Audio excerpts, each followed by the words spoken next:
E nós começamos o Hoje em Dia com um alerta para os pais. Triplicou o número de mortes de crianças por gripe no Brasil este ano, na comparação com 2017. Segundo dados do Ministério da Saúde, até agora são 44 vítimas de complicações ligadas ao vírus influenza.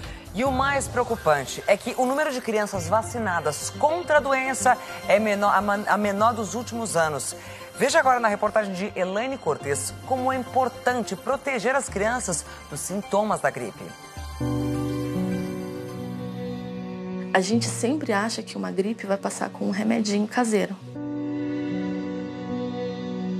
E eu não tinha noção da gravidade dessa gripe, como muita gente hoje também não tem.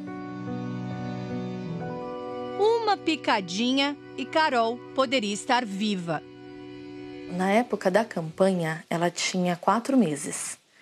Então, ela não poderia tomar a vacina. Eu não imaginei que ela tinha que tomar quando fizesse 6 meses. Então, ela não tomou. Aos 8 meses, a bebê foi infectada pelo vírus H1N1. Ela teve gripe, ela teve vômitos e depois ela começou a ter febre muito alta. Ela chegou no hospital com 41 de febre. Ela foi medicada e liberada com um diagnóstico de otite. O raio-x do pulmão mudou em poucas horas.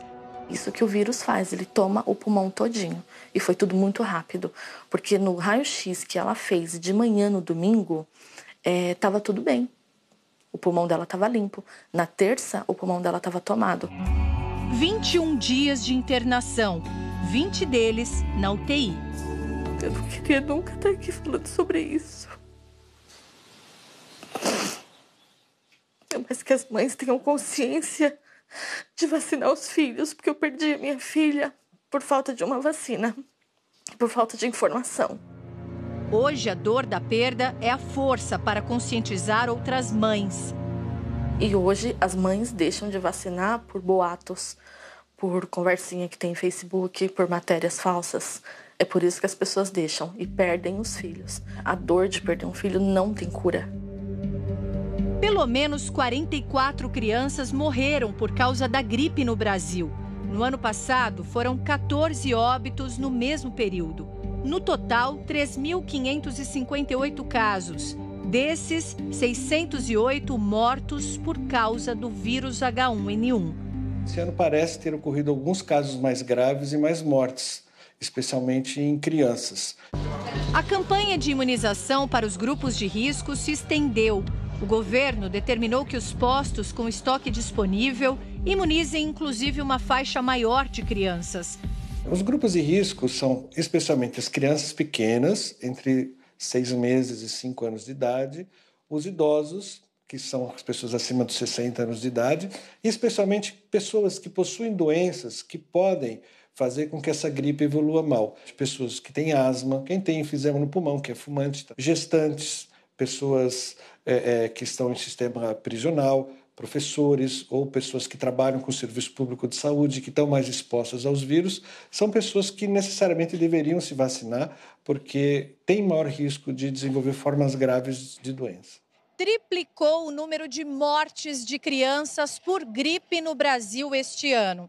Junto com as gestantes, elas são as que menos se vacinaram. Entre os principais motivos para resistir à imunização estão os mitos sobre a vacina. O risco de morte existe e é muito alto. Este alerta é feito por todos os especialistas. Não existe vírus vivo dentro da vacina. Os vírus que compõem a vacina são mortos. Não tem possibilidade nenhuma de a pessoa adoecer por causa da vacina. Esse é um mito muito frequente, muito comum. Todos os anos, as vacinas mudam, assim como os vírus. Por isso que todos os anos a gente precisa renovar a imunização, porque são vírus diferentes que circulam. Quem recebe as doses de forma contínua torna o organismo mais resistente. É importante lembrar que a vacina não impede a pessoa de não pegar nenhum tipo de gripe. Ela pode ficar resfriada, pode pegar uma gripe, mas geralmente vai ser uma gripe mais leve ou um resfriado mais brando. Preste atenção aos sintomas. Febre alta persistente, tosse com ou sem catarro, mal-estar geral, corpo dolorido e respiração ofegante. Mas não é necessário que todos apareçam para caracterizar a perigosa gripe. Apenas um sinal já pede atenção. Nem sempre os PS identificam o vírus a tempo de tratá-lo.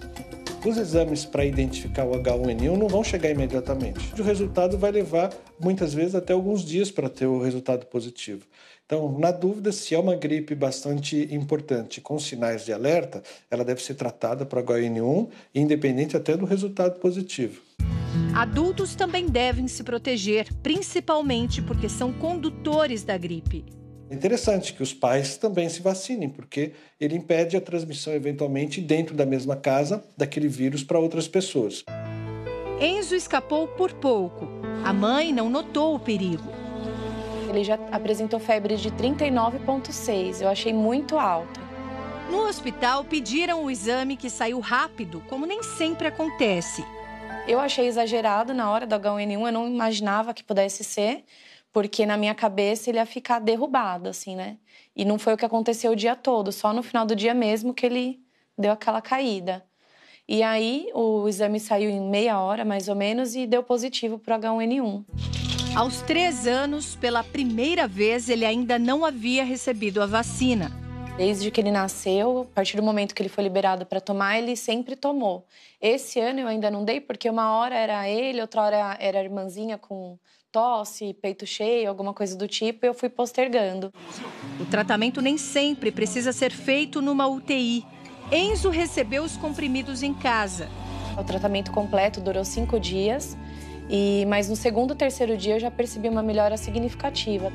Mas ele é uma exceção, do diagnóstico até a cura da doença. De um modo geral, o H1N1 só é reconhecido como um risco quando já se tornou quase ou fatal. Eu acho que falta essa conscientização porque não é uma doença tão inofensiva quanto a gente pensa, né? Ela pode trazer complicações sérias, graves e até fatais mesmo, né?